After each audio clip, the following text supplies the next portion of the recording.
Previously on the Psychology of Entrepreneurship. I'm Tessie Castillo. I'm a journalist and co-author of Crimson Letters, Voices from Death Row. The political change happens when activists try really hard to petition for it. So there were years and years and years of activists who were pressuring the prison to install phones. When I was teaching my class at Central Prison, there were two people who had been involved in some kind of a robbery that had ended in a murder. And in both cases, they got the death penalty as the accomplices, while the actual shooter, the one who did the killing, did not get the death penalty. It's nefarious, man. Like, the brain works in fucked up ways. The mind is one of the most deceiving, manipulative pieces of equipment, flesh, human bodies on earth. I never have trusted my brain. All of that weight lives in your head, and you are the decision maker. Psychology of Entrepreneurship. Hi, it's Ronsley. If this is your first volume, welcome. This is a weekly series where I go inside the mind of an entrepreneur, artist, athlete, academic to decipher what is the psychology of our decisions. I'm Australian, and I'd like to acknowledge our traditional custodians of country where I live and work. I pay my respects to elders past, present, and emerging, and acknowledge our continuous connection and contribution to land, sea, and community. If you're working on solving a problem in your lifetime, Ronsley, you're thinking a bit too small. That was a quote from one of my head chefs. He once told me that while I was training to become a qualified chef. I think he actually got it from another chef. Anyway, that quote has always captivated me. But what if there was someone who embodied that, and all I had to do is understand the basics of where all that comes from? You know, solving meaningful problems, that is. What if I told you that our next guest is not only curing a disease, but is curing a multitude of them? And those are the top killers of humans on the planet every year. Well, I'll get into the specifics of all that in a bit, but before that, let me introduce him. His name is Naveen Jain. He has done lots of amazing things. And when I say amazing, I promise you, when I start listing them, you will hear them and say, oh my God, Ronsley, I didn't think that big. Yes, that big, I promise you. But before I list the things that he has done and is doing, here's a brief background story. Yeah, so I'm born in India. We grew up in very, very humble poverty background. But to me, where you come from, you should never forget. But it doesn't define what you become. It tells you who you were, and you should never forget that, right? But you can never put a limit on yourself. Where you come from ends up defining who you become. Who you become is entirely up to you. Your genes don't define who you are. The house you are born in doesn't define who you are. The environment you live in doesn't define who you are. And you can be anything you want if you believe in yourself. You surround yourself with the people who believe in you. You surround yourself with people who uplift you. You want to get rid of everyone who tells you you can't do it. Everyone who tells you you're not capable of doing it, or they'll tell you, oh, you come from this place, you will never get there. People like you are millions out there. They will never make it. You will never cut into NBA. You will never be able to get into the major league. You will never be able to do that. You know what? Those are the people who sit in an audience when Kobe is hitting the 3 after 3, right? Those are the people who always told everyone you can't do it. And when they do it, they are the one who are watching on the sideline saying, I always knew you would do it. You know, what was the most striking thing about interviewing Naveen is how he showed up for that interview. You can actually hear it in his voice, can't you? I personally was nervous from the start of the interview because a lot of things went wrong from a technical standpoint. But I was also talking with my first self-made billionaire. And when I say self-made, he didn't inherit wealth. He created it. Yes, that is billionaire with a B, which is 1,000 millions. And also, there is enough covered about the fact that he is a billionaire. So just search Naveen Jain to get a library of his work and interviews done about that. What I wanted to know is his voice, his accent. And while I was thinking all that, he said, We are so harsh on ourselves that we would not be that harsh even on our enemy, right? Imagine if you're walking with just a casual friend, a casual acquaintance on a hike, and the person actually slips and falls over and hurts himself. You would never say, "What a clumsy son of a bitch. Can't you just keep track of the damn thing where you're going?" You would say, "I'm so sorry you fell down. I'm so sorry you got hurt. Let me get up and let me help you." Versus when we do the same thing, we fall down. What do we say to ourselves? What a goddamn clumsy person I am. I cannot even keep track of what I'm doing, right? My point is we are so hard on ourselves that we couldn't even be that hard on our enemy, right? And my point is the self-love is about accepting who you are. Now, interestingly, unlike you, I have a very thick accent. I could obviously get a coach and try to change myself, but instead I just say, you know what? I am who I am, and I love the way I am. And I make that as an asset, because if people don't have accent, they can literally talk and someone could pay 20% attention to what they're saying and they could understand what is going on. When I'm speaking, if you pay less than 99% attention, you don't have a clue what I just said. That means I get every single ounce of attention from you. Way to flip the script. If you haven't figured it out already, this is a volume about solving meaningful problems in the world. And before I get to the 3 questions we should all ask ourselves before we start anything meaningful, and the list of insane accomplishments that Naveen has, which I spoke about earlier, he started to talk in dichotomies, like in paradoxes: good, bad, up, down, supplements, replacements, which was really interesting, starting with good or bad. Every time something happens, we have a tendency to define as good or bad. That means we somehow define an event. Is it a good event? If you call that good, you suddenly feel joy. And if you call it bad, you suddenly feel sad. And most of the time, an event you won't know is good or bad for many, many years, right? Because everything that you thought was bad ends up somewhere on the lines actually changing your mindset, changing something that actually becomes the core foundation of who you become. And next thing you know, that was your biggest asset, right? There was this guy in a village whose son just got, he had horses and the horse actually stabbed on this person's son's toe, and the person could not walk properly. It was now limping and it's been in our ear. And everyone was feeling that, how sad they are for what happened to this kid. And, they're really feeling bad about him. Year later, there was a draft, and every single person who was healthy and could walk properly were drafted. And this son, his person's son, was the only one in the village that never got drafted because he was limping. Imagine now that event that was considered the bad event and people were sad, all people were saying, you are the luckiest person on earth that your son is going to have home safe, right? So my point is, the event don't know is it good or bad until a much later time. So how would you consider, why would you want to define that good or bad, as opposed to saying that happened and time will tell is it good or bad?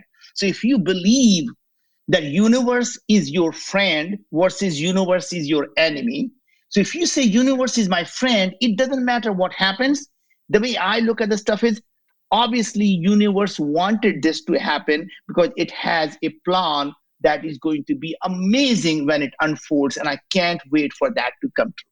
So the good bad line is blurry. What about ups and downs? Surely we all have them. A lot of people have very difficult time with it, right? There are 2 of the things I was going to mention here. One is, idea of as an entrepreneur that people feel that they have these adversities that they see in their lives, and they actually end up, them feeling that maybe they are not cut out to do that, right?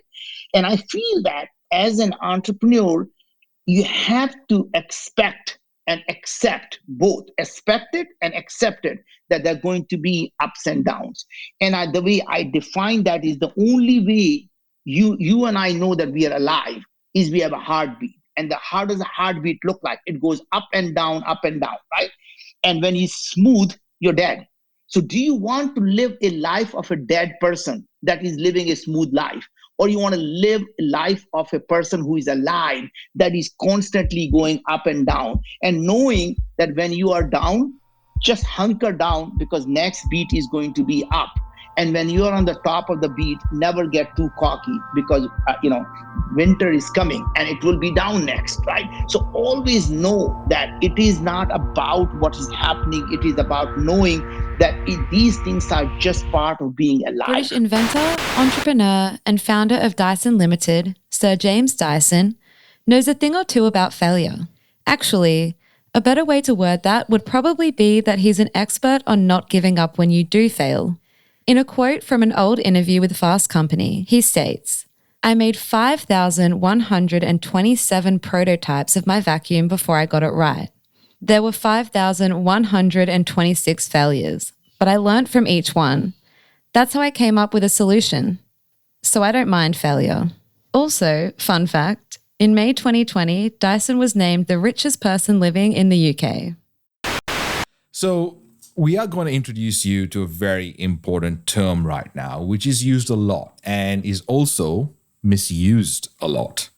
The term is chronic disease. This is Rachel Shelton, Assistant Professor of Social Medical Sciences and Associate Director of Research, Lerner Center for Public Health Promotion, Columbia University. What we find is that we've had such great improvements in terms of prevention and treatment of infectious disease. So people are living much longer lives now, both within the United States and globally. People are increasingly being diagnosed with chronic diseases across the life course. And that commonly refers to heart disease, cancer, stroke, diabetes, and obesity. And what's interesting is a lot of the behavioral risk factors for those chronic diseases are very similar. So factors like dietary behavior and nutrition, sedentary behavior, physical activity, smoking, and alcohol use. So as public health, what we really need to do is put a focus on prevention and really identify what are the key levers, what are the key policies, what are the key strategies and communication messages that we can have across the life course that can help promote health and prevent chronic disease. And really also think about what are the key factors in the neighborhoods we live in our work sites, in our communities and schools that can set up people for a healthy life, again, across the life course.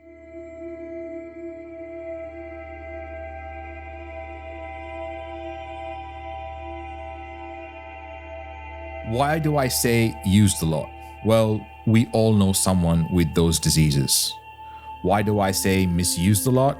Well, everyone with those diseases takes a handful of pills every day and calls themselves healthy because they don't have an infectious disease. But they have a chronic disease, hence not healthy. And why is that? Well, I think Naveen might have something to say about that. In our current medical industrial complex, the whole thing is about you give me the ill, I'll give you the pill. I mean, that's literally, you tell me this is my symptom, here is a pill for you. And they don't really, and that becomes a lifetime subscriber for them. So they love people having chronic diseases. Chronic disease means lifetime subscriber, right? And they don't want to get rid of the lifetime subscription. Why would you want to get rid of it, right? Now, to me, the education is really simple, especially the people who come from India. They know from Ayurveda. In fact, in Eastern culture, Ayurveda is all about personalized diet. That means they know that, if you eat this food, these bad things happen. You eat these food, these bad things happen.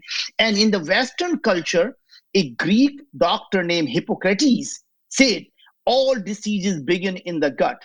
Let food be thy medicine. Let thy medicine be the food. Everyone, in fact, understands that food is a medicine. But the problem is, a lot of people have a very difficult time changing their habit. They would rather eat what they want, and they rather pop in a pill after that. And we realized that there are going to be people like that, and how are we going to help them?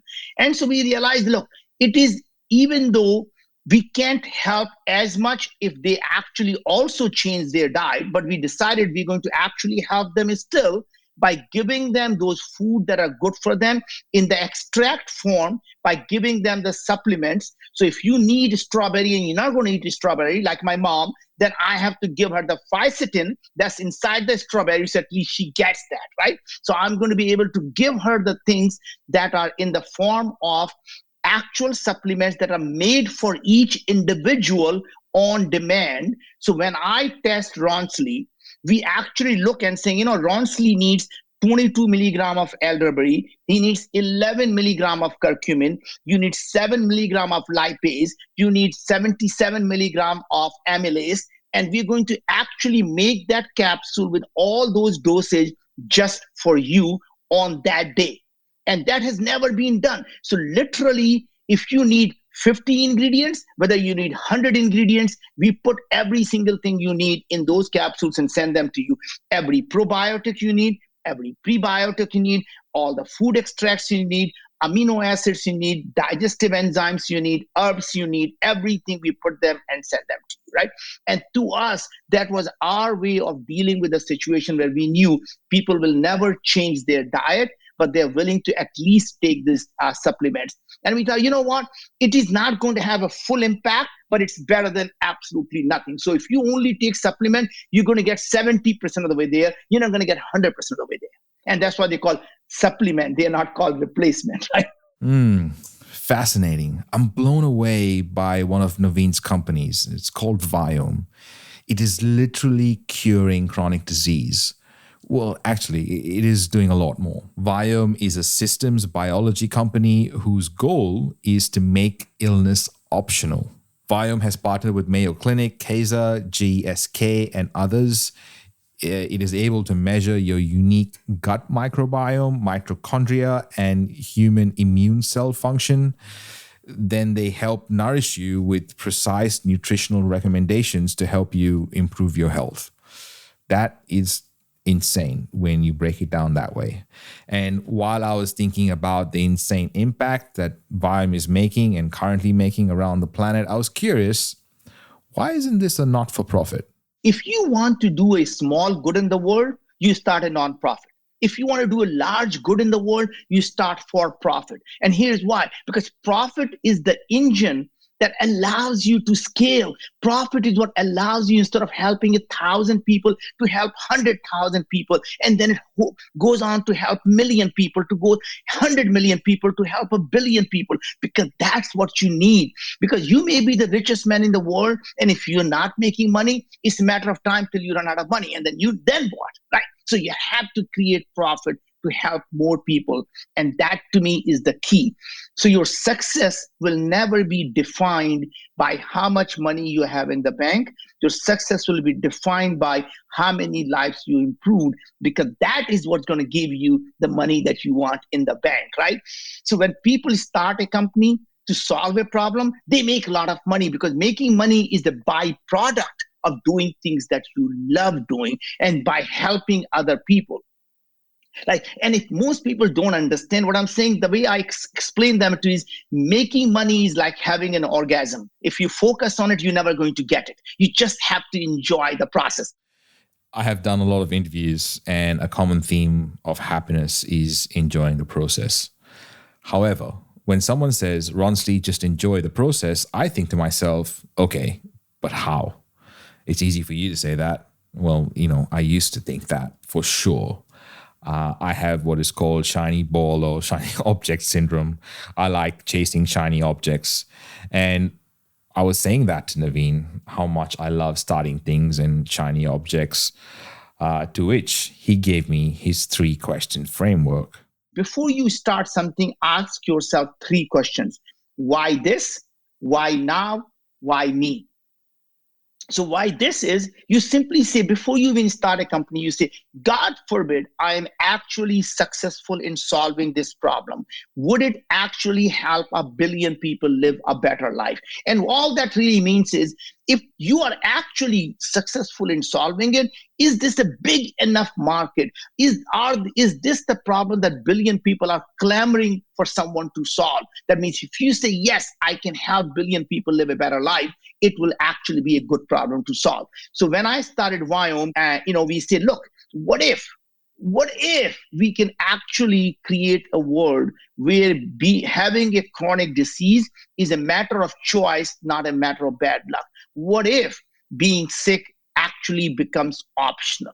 So in our case, when I asked the first question, why this? We said, you know what? If we can truly prevent and reverse chronic diseases, would it help a billion people? And the answer was 7.4 billion people, check mark, done. So that is solved.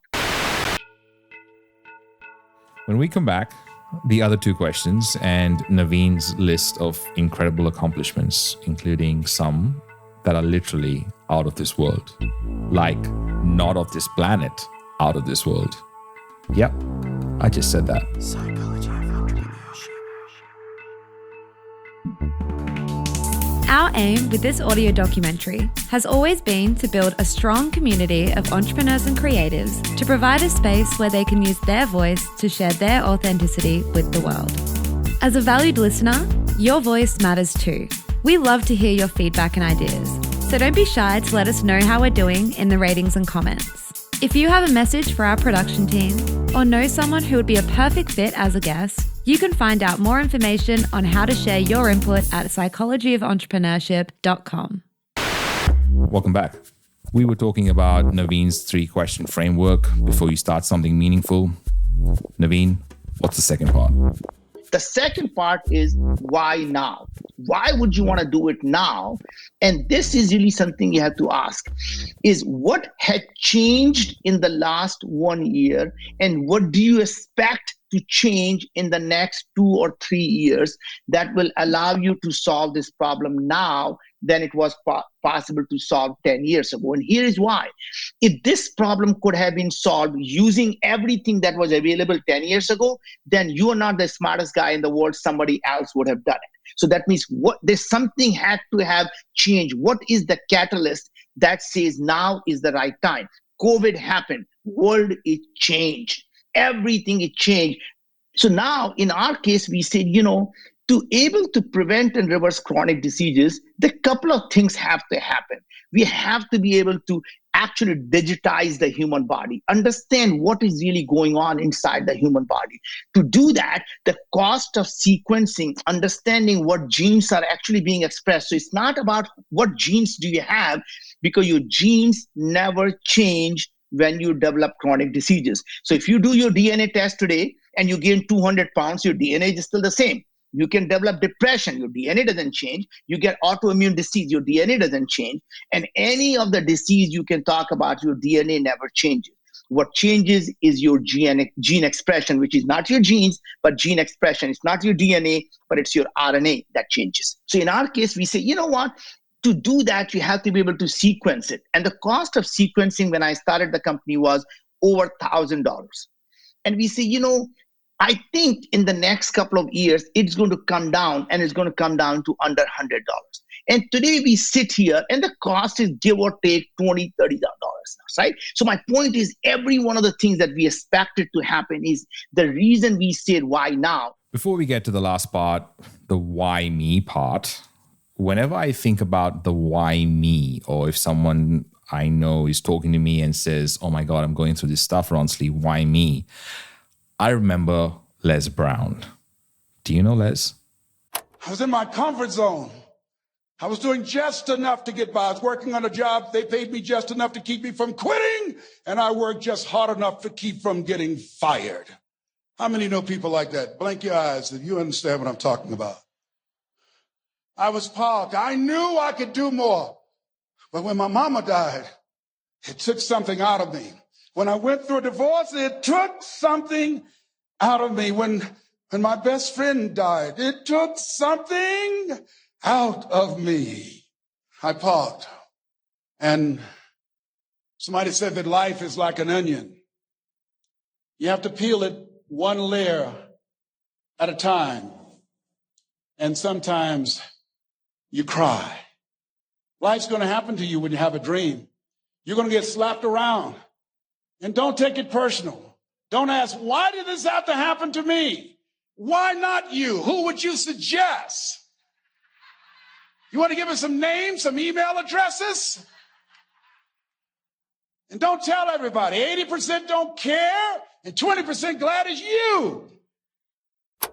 And the last part is probably the most important part. Why me? And why me is about what question you are asking that is different from what everyone else is asking. Because the question you ask is the problem you solve, right?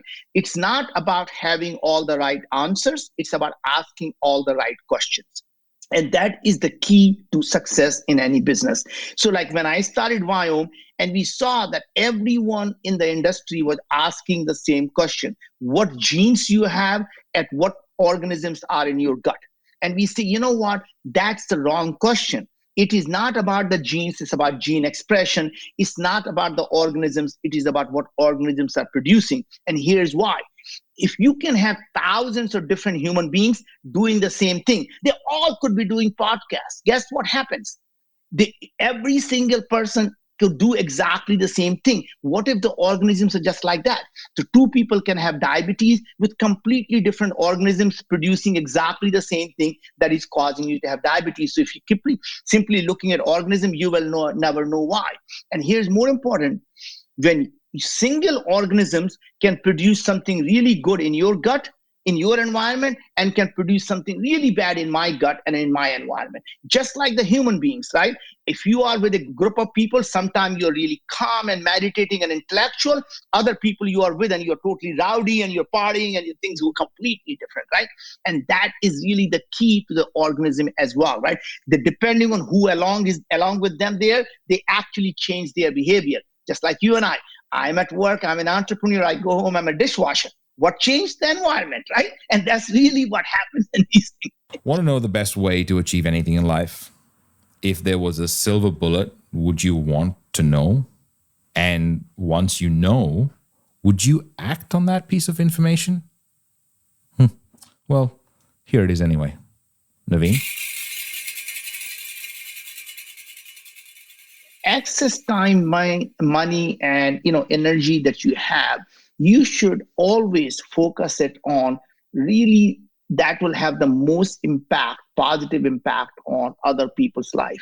So like if you want to be, let's assume, most educated, then you focus your life on making million people most educated. And it's a matter of time till you become most educated. If you want to be millionaire, then you go out and help a million people become a millionaire, and it's a matter of time till you become a millionaire, right? So it's really interesting that if you help everyone around to be what you want to be, you will get that as a part of the return. Just by doing and helping everyone else, you will learn the same set of skills. In the wise words of Arnold Schwarzenegger, he says, "Help others and give something back." I guarantee you will discover that while public service improves the lives and the world around you, its greatest reward is the enrichment and the new meaning it will bring to your own life. I'm on Clubhouse a lot these days. And the conversations are striking, especially the kinds of advice being given there to new and upcoming entrepreneurs. And we meet people sometimes that feel like entrepreneurship is kind of forced onto them. I think no one should ever be forced into entrepreneurship. Entrepreneurship is something when you have a true desire to solve a problem that you obsess about, right? So to me, it's not about, a lot of the people have this idea of you have to have your purpose, you have to have your passion. Passion is for losers. Passion is for hobbies. Passion is not what you need to be an entrepreneur. Entrepreneurs really need a true obsession. When they go to sleep thinking about wanting to solve the problem, they jump out of the bed at 4 a.m. and wanting to do the things they are doing. And those are the people that are true entrepreneurs, because entrepreneurship is about actually taking action to solve a problem. It's not about starting a company. It's really truly about solving a problem, whatever that happens to be. If you feel you have to do something, not because it's not coming internally, because there is an external reason for it, you will never succeed. If you're doing it for any other reason other than to help improve people's lives, you're going to fail. And the reason I say that, it's not, a lot of people think, oh my God, all these people who go out and succeed and they talk about helping people. I mean, you know what? I'm barely trying to make my ends meet and you talk about helping people. I mean, you know what? Go live your life, right? But I'm telling you why I say that. Helping people means you actually have a pain point that you're solving. So I don't mean giving a handout to someone when you say helping someone. I'm not suggesting that. All I'm saying is find a problem that people are clamoring to have someone solve it. So when you say I'm helping 1 billion people live a better life, it could be anything that could be. It could be I'm giving them something they desire and I'm solving their pain point. Because once you do that, you have a massive, massive enterprise that you can solve. The only way to create a long-term sustainable enterprise is to actually help people in their way to make them better. Whatever that better means for those people, you make them live better. And that is not about handout that I am hurting, I don't have money, how can I help people? Well, you help people by solving their problem. If they are unemployed, guess what? Find a way to get them a job. Guess what? You're helping them and you're helping yourself, right? So doing good and doing well actually always go together. Put your oxygen mask before helping others. Naveen mentioned billion people. He is just imagining at quantum levels. Sometimes these words like billions are being thrown out by people that don't really know what it really means to impact 1 billion people. But it must be more than that, huh, Naveen? I get the sense that you don't like being labeled a self-made billionaire. What defines you? It doesn't define me. Money doesn't define me who I am. What defines me that I am a great father. What defines me is I jump out of the bed when I wake up in the morning. And what defines me is our children are going out there and actually making a positive impact on humanity, right? And building great companies while doing so, right? And to me, that is what I look at, what my legacy is. My legacy is not what I did. My legacy is the things I stood for, the people I inspired, and the children that I'm leaving behind who are not parasites on humanity. They are actually going out and contributing to the society. And I always, when our children were young, I always told them that your self-worth will never come from what you own. Your self-worth comes from what you create. And if you haven't created anything and you own a lot, you're still a parasite on humanity. So don't ever be a parasite. Give back to the society. Go out and create things. Go out and solve people's problem and create massive enterprises, right? And be proud of who you are. Don't be ashamed of who you are just because you have money. You don't have to be ashamed of it. Don't let someone else make you feel guilty about having it, but show them what you do with it. And that's what defines you.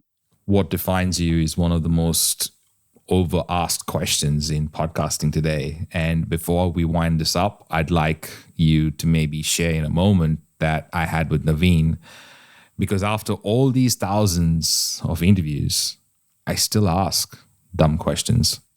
Honestly, Ronsley, that's the dumbest questions people ask me, that what are your habits that make you who you are? And I really feel that habits don't define people. Their mindset does.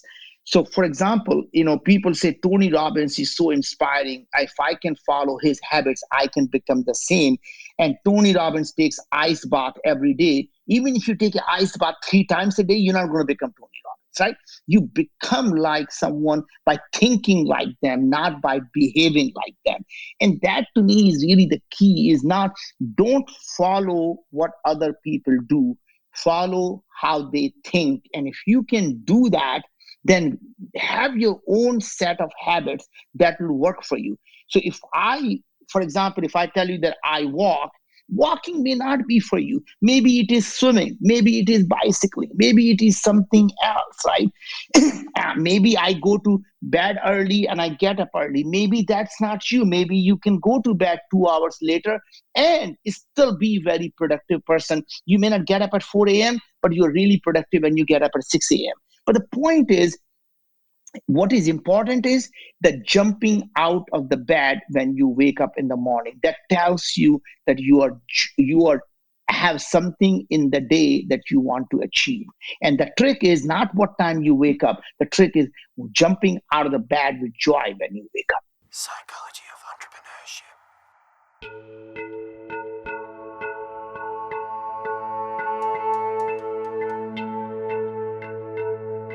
Coming up on the Psychology of Entrepreneurship. My name is Katie Aitchison. I'm the co-founder of Numbers and People Synergy, and we're a company that brings big scale data about what's happening in the world together with the experiences of people on the ground. There is a lot to learn from children that we very rarely, I talk about young people not getting listened to. I think children are probably the most silenced group in our society. And when you really sit and listen to people, the world opens up. It doesn't implode or explode. It opens. Psychology of Entrepreneurship. I interviewed Naveen Jain because he is an entrepreneur driven to solve the big problems facing today's world. Naveen is the founder of 7 companies, including Moon Express, InfoSpace, Intellius, Blue Dot, and TalentWise. And on that list is Viome 2. Naveen is the author of the award-winning book Moonshots, Creating the World of Abundance. He has been awarded Entrepreneur of the Year and Most Creative Person by Fast Company. Moon Express, one of his companies, is one that is building machine-operated spacecraft to mine materials like gold, cobalt, platinum, and helium-3, which is a nuclear energy fuel, from the moon. He is an entrepreneur of the highest order, a dedicated father, and such a great human being. It was a pleasure to have a conversation with him. Psychology of Entrepreneurship. This is a Must Amplify production. Special thanks to every guest expert that has appeared on the show. Editing, voiceovers, and sound design by Kaylee Bonnyman and Tiago Vega. Guest research by Jenna Elliott. Content by Corinne Castles. Project managed by the legend that is Kaylee Bonnyman. Produced and hosted by me, Ronsley Vaz. For more episodes and way to listen, go to mustamplify.com/POE.